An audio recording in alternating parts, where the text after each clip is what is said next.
सभी छोटे बड़े श्रोताओं को सुनीता भटनागर का प्यार भरा नमस्कार। ऑडियो स्टोरीज के हमारे चैनल कहानी जगत में आप सभी का स्वागत है।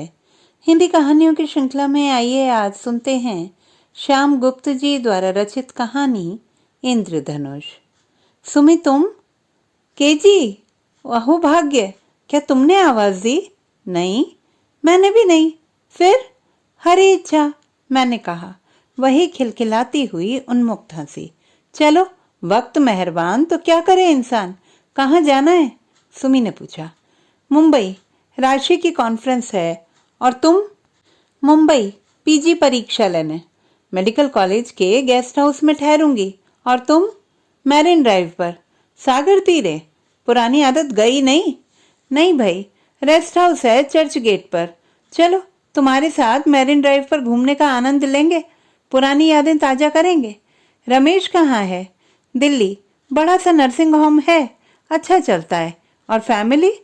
बेटा एमबीबीएस कर रहा है, बेटी एमसीए। बस सुखी हो? बहुत। अब तुम बताओ। एक प्यारी सी हाउस मैनेजर पत्नी है सुभद्रा। बेटा बीटेक कर रहा है और बेटी एमबीए। और कविता? वो कौन थी? तीसरी तो और कोई नहीं। तुम्हें याद है अभी तक वो पागलपन? एक संग्रह छपा है तेरे नाम। मेरे नाम? नहीं, तेरे नाम। ओह, मेरे नाम क्या है उसमें? सुबह देख लेना। चलो सो जाओ, सुबह बातें होंगी। फ्री टाइम में मैरिन ड्राइव घूमना है, बहुत सी बातें करनी है तुम्हारे साथ। राजधानी एक्सप्रेस तेजी से भागी जा रही थी। सामने बर्थ पर सुमित्रा कंबल लपेटकर सोने के उपक्रम में थी और मेरी कल्पना यादों के पंख लगाकर 20 वर्ष पहले के काल में गोते लगाने लगी। सुमित्रा कुलकर्णी, कर्नल कुलकर्णी की बेटी, चिकित्सा विश्वविद्यालय में मेरी सहपाठी, बैच पार्टनर, सीट पार्टनर, सौम्य, सुंदर, साहसी, निडर, तेज तर्रार, स्मार्ट, वाक्पटु, सभी विषयों में पारंगत, खुले और सुलझे विचारों वाली, वर्तमान में जीने वाली मेरी परम मित्र। हमारी प्रथम मुलाकात कुछ यूं हुई थी। रात के लगभग 9 बजे लाइब्रेरी से बाहर आया तो सुमित्रा आगे आगे चली जा रही थी, अकेली। मैंने तेजी से उसके साथ आकर चलते चलते पूछा था, अरे इतनी रात कहाँ से? रास्ता सुनसान है, तुम्हें डर नहीं लगेगा? क्या हॉस्टल छोड़ दूं? वेरी फनी, डर की क्या बात है? ओके बाय, गुड नाइट, मैंने कहा और चल दिया। थैंक्स गॉड, जल्दी पीछा छूटा। वह बड़बड़ाई, 7 कदम तो साथ चल ही लिए हैं, मैंने मुस्कुराते हुए कहा। क्या मतलब? वह झेंप कर देखने लगी तो मैंने पुनः बाय कहा और चल दिया। अगले दिन फिजियो लैब में सुमित्रा झिझकते हुए बोली थी, कृष्ण जी, ये मेंढक जरा पित्त कर देंगे? क्यों? मैंने पूछा। जिंदा है अभी, तो क्या मरे को मारोगी? हाँ, ये बात और है कि सुंदर सुंदर को क्यों मारे? सुन सुंदर मेंढक बेचारे। बगल की सीट पर बैठा सोम सुंदरम हंसने लगा। मैंने मेंढक हाथ में लेते हुए कहा था, ब्यूटीफुल। कौन? क्या? ऑफ कोर्स मेंढक, मैंने कहा। सुंदर है ना? लाइक यू, वह चिढ़कर बोली। मैं तुम्हें सुंदर लगता हूँ? नो, मेंढक। वह मुस्कुराई। इसकी टांगें कितनी सुंदर हैं। मैं टालते हुए बोला, चीन में बड़ी लजीज समझकर खाई जाती हैं ये। ओके, पैक करके रख दूंगी, घर ले जाना डिनर के लिए। तुम्हारी टांगें भी सुंदर हैं, लजीज होंगी क्या? क्या उन्हें भी? व्हाट द हेल, जो दिख रहा है वही कह रहा हूँ। वह पैरों की तरफ सलवार व जूते देखने लगी। एक्सरे निगाहें हैं, आर पार देख लेती हैं, मैंने कहा। क्या? वह हड़बड़ाकर दुपट्टा सीने पर संभालते हुए एप्रन के बटन बंद करने लगी। मैं हंसने लगा तो सिर पकड़कर स्टूल पर बैठ गई। बोली, चुप करो, मेंढक लाओ, मुझे फेल नहीं होना है। लो, कर्ज रहा, मैंने मेंढक लौटाते हुए कहा। वह चुपचाप अपना प्रैक्टिकल करने लगी। डिसेक्शन हॉल में मैंने उससे पूछा, सुमित्रा जी, सियाटिव नर्व को कहाँ से निकाला जाए? दिमाग से ही उतर गया है भी? उसने हाथ से चाकू लगभग छीन कर चुपचाप चीरा लगाकर फेसिया तक खोल दिया। बोली, आगे बढ़ो या अभी के लिए बहुत है, मैंने कहा। आपने चिलमन जरा सरका दिया है, हमने जीने का सहारा पा लिया। सुमित्रा चुपचाप अपने प्रैक्टिकल में लगी रही। बाहर आकर बोली, कृष्ण जी, उधार बराबर और ब्याज? मैंने कहा। सूद, वह आश्चर्य से देखने लगी। वणिक पुत्र जो ठहरा, क्या सूझ चाहिए? चलो दोस्ती कर लेते हैं, कॉफी पीते हैं, मैंने कहा तो वह सीने पर हाथ रखकर बोली, ओह ठीक है, मेरा तो नाम ही सुमित्रा है, दोस्ती करती है तो करती है, नहीं तो नहीं। निभाती भी है? मैंने पूछा तो बोली, इट डिपेंड्स। केबिन में बैठकर मैंने उसका हाथ छुआ तो कहने लगी, उंगली पकड़कर हाथ पकड़ना चाहते हैं? ऐसे तो तुम नहीं लगते। आशाएं विष की पुड़िया होती हैं, बचे रहना। सुमित्रा जी, मैंने कहा, मैं नारी तुम केवल श्रद्धाओं के साथ पुरुष सम्मान और नारी समानता दोनों का समान पक्ष धरूं। वादा, जब तक तुम स्वयं कुछ नहीं कहोगी कुछ नहीं चाहूंगा। स्मार्ट, आत्मविश्वास से भरपूर मर्यादित नारी की छवि का मैं कायल हूं। ब्रेवो ब्रेवो, वाह क्या बात है, पर यह भाषण तो मुझे देना चाहिए, और ये विचित्र से विचार तो कहीं सुने पड़े से लगते हैं। कृष्ण गोपाल, वही तर्क, वही उक्तियां, नारी पुरुष समन्वय, शायरी। क्या तुम केजी के नाम से नई आवाज में लिखते हो? तुम केजी हो? उसकी तीव्र बुद्धि का कायल होकर मैं हतप्रभ सा रह गया और आंखों में आंखें डालकर मुस्कुराया। वह हंसी, एक उन्मुक्त हंसी, कमीज की कॉलर ऊपर उठाने वाले अंदाज में बोली थी, ये हम हैं, उड़ती चिड़िया के पर गिन लेते हैं। आई एम इम्प्रेस्ड, मैं तो केजी की फैन हूं, कोई कविता हो जाए। वह गालों पर हथेली रखकर श्रोता वाले अंदाज में कोहनी मेज पर टिका कर बैठ गई। मैंने सुनाया, मैंने सपनों में देखी थी एक मधुर सलोनी सी काया, तुमको देखा मैंने पाया, यह तो तुम ही थी मधुर प्रिय। वाह, वह बोली, मैं सुखानुभूति से मरी जा रही हूँ कृष्ण। वह मेरा हाथ पकड़े बैठी रही। तो दोस्ती पक्की? मैंने पूछा तो कहने लगी, अद्भुत तर्क, ज्ञान वैविध्य, बिना लाग लपेट वाली बातें मन को छूती हैं कृष्ण। और तुम्हें?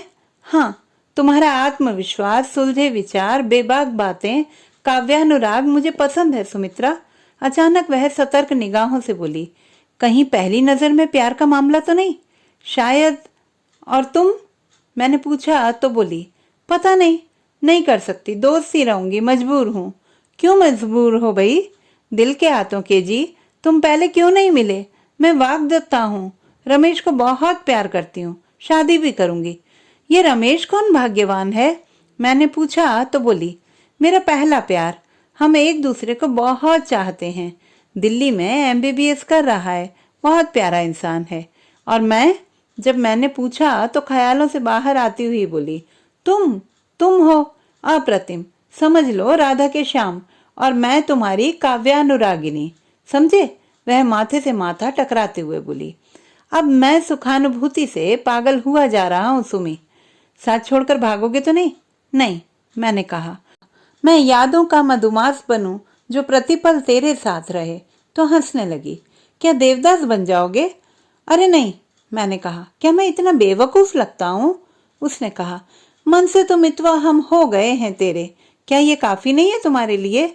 और पूछने लगी, मेरी कविता कैसी है महाकवि के जी? मैंने कहा, आखिर शिष्या किसकी बनी हो? हम दोनों ही हंस पड़े, फिर अचानक चुप हो गए। कॉलेज डे मनाया जाना था। सुमित्रा तेज तेज चलते हुए आई और बोली, कृष्ण, एक गीत बनाना है और तुम्ही को गाना है। मैं नृत्य में अपना नाम दे रही हूँ, पर मुझे गाना कहाँ आता है। मैंने बताया, किसी अच्छे गायक को लो ना। नहीं, वह बोली, ज्यादा लोगों को मुंह क्या लगाना, सब तुम्हारे जैसे सुलझे हुए थोड़े ही होते हैं। वह सिर हिलाकर बोली। रिहर्सल पर मैंने अपना पाठ सुनाया, तुम श्यामल घन, तुम चंचल मन, तुम जीवन हो तुमसे जीवन, तेरी प्रीति की रीति पे मितवा, मैं गाऊं मैं बलि बलि जाऊं। सुमित्रा ने सुनाया, तेरे गीतों की सरगम पे मस्त मगन में नाचूं गाऊं, तेरी प्रीति की रीति पे मितवा, बनी मोहिनी मैं लहराऊं। सुमी ने कई बार गा गा कर बताया, डांस पहले स्लो रिदम पर, फिर मध्यम पर और अंत में द्रुत पर करूंगी, अंतरा इस तरह, आदि आदि। प्रोग्राम बहुत अच्छा रहा। सुमी नाराज होते हुए बोली थी, बड़े खराब हो के जी, मन ही मन मजाक बना रहे होंगे, तुम तो बहुत अच्छा गा लेते हो, लगता था जैसे पंख लग गए हों। आज मैं बहुत बहुत बहुत खुश हूँ। पर ये श्यामल घन, मेरा मजाक तो नहीं उड़ा रहे? वह खुलकर हंसने लगी। नहीं जी, श्याम सखी द्रौपदी अप्रतिम सुंदरी कोई बहुत गौर वर्ण नहीं थी। मुझे द्रौपदी कह रहे हो? मैंने कहा, नहीं भाई, पर क्या द्रौपदी पर कोई शंका है तुम्हें? तो हंसने लगी, बोली, नहीं केजी जी, तुम्हारी बात तो वैसे ही सटीक बैठती है। मैं भी खुद को द्रौपदी कहती हूँ। मेरे भी 5 पति हैं। मैंने उसे आश्चर्य से देखा तो बोली, पति क्या है? जो पत रखे पतन से बचाए। शास्त्र वचन है, यो सख्यते रक्ष्यते पतनात् इति सह पति। किस शास्त्र का है? मैंने पूछा। मेरे शास्त्र का। वह हंसकर बोली। मैंने भी हंसकर कहा, तब ठीक है। और 5 पति जो पतन से बचाए? शास्त्र व माता पिता के वचन, मेरी अपनी शिक्षा दीक्षा, मेरा चरित्र और आचरण, रमेश और तुम। मैं चुप अवाक। तो बोली, चकरा गए ना ज्ञानी ध्यानी? फिर खिलखिलाकर भाग खड़ी हुई। धीरे धीरे जब चर्चाएं गुनगुनाने लगी तो एक दिन सुमी बोली, डोंट वरी के जी, कोई सफाई नहीं, ब्रह्म में जीने दो सभी को। लगभग सभी बड़ी बड़ी डिग्रियां लेकर अर्थ पुजारी बनने वाले हैं। प्रेम, मित्रता, दर्शन, जीवन मूल्य, परमार्थ सब व्यर्थ है इनके लिए। शायद मैं कुछ मतलबी हो रही हूँ, तुम्हें यूज कर रही हूँ। तुम्हारे साथ रहते कोई और लाइन मारकर बोर नहीं करेगा मुझे। मैंने प्रश्नवाचक निगाहों से देखा तो पूछ बैठी, कोई भ्रम या अविश्वास तो नहीं लिए बैठे हो ना मन ही मन? कभी ऐसा लगा? मैंने पूछा। उसके नहीं कहने पर मैंने कहा, तो सुनो, ये चहचहाते परिंदे, ये लहलहाते फूल अपनी मुख्तसर जिंदगी में इतने गमगीन तो नहीं होते कि खुदकुशी कर लें। वाओ, मीना कुमारी पढ़ रहे हो आजकल? नहीं नहीं, अभी तो सुमित्रा कुमारी पढ़ रहा हूँ। मैंने हंसकर कहा तो बोली, सुनो सुमी, सुमी का लालची आत्मनिवेदन सुनो। मैं हूँ लालच की मारी, ये पल प्यार के, चुन के सारे ही संसार के, रख लूं आंचल में सारे ही संभाल के। प्यार का जो खिला है ये इंद्रधनुष, जो है कायनात पे छाया सारी। प्यार के गहरे सागर में 2 छोर पर डूब कर मेरे मन है समाया हुआ। चाहती हूँ कोई लम्हा रूठे नहीं, जिंदगी का कोई रंग छूटे नहीं। सोचते सोचते जाने कब नींद आ गई। सुबह किसी के झिंझोड़ने पर मैं जागा था। क्या है सुबी, सोने दो ना। मैं सुमी हूँ के जी, उठो, क्या सपना देख रहे हो? मैं हड़बड़ा कर उठा। Oh good morning. Very very good है ये मॉर्निंग तुम्हारे साथ। कृष्ण चलो, आज मैं कॉफी लाई हूँ। सुमी खुले हुए बालों में फ्रेश होकर दोनों हाथों में कप पकड़े हुए थी। हम दोनों ही हंस पड़े। मैंने उसे ध्यान से देखा। 20 वर्ष बाद की सुमी, वही तेज तर्रार, आत्मविश्वास से भरी गहरी आंखें, मर्यादित पहनावा, गरिमापूर्ण सौंदर्य, कनपटी पर कहीं कहीं झांकते समय की कहानी कहने को आतुर रुपहली बाल। क्या देख रहे हो? सुमी आंखों में झांकते हुए मुस्कुराई। मैं भी मुस्कुराया। दिल ढूंढता है फिर वही, वो सुमी, वो प्यारे दिन।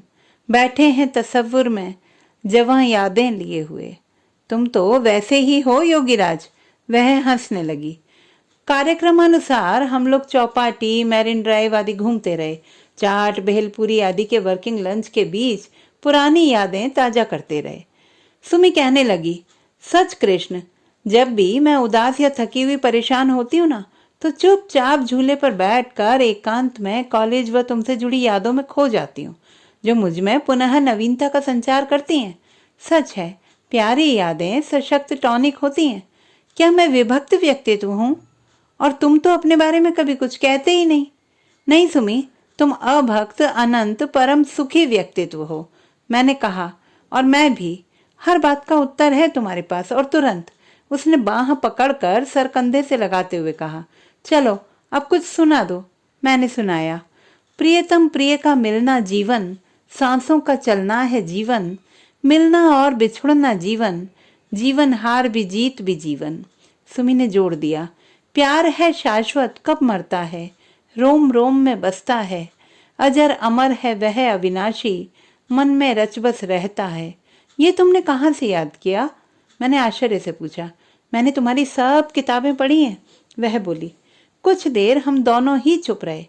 फिर मैंने पूछा, कब जा रही हो? आज 4 बजे की फ्लाइट से।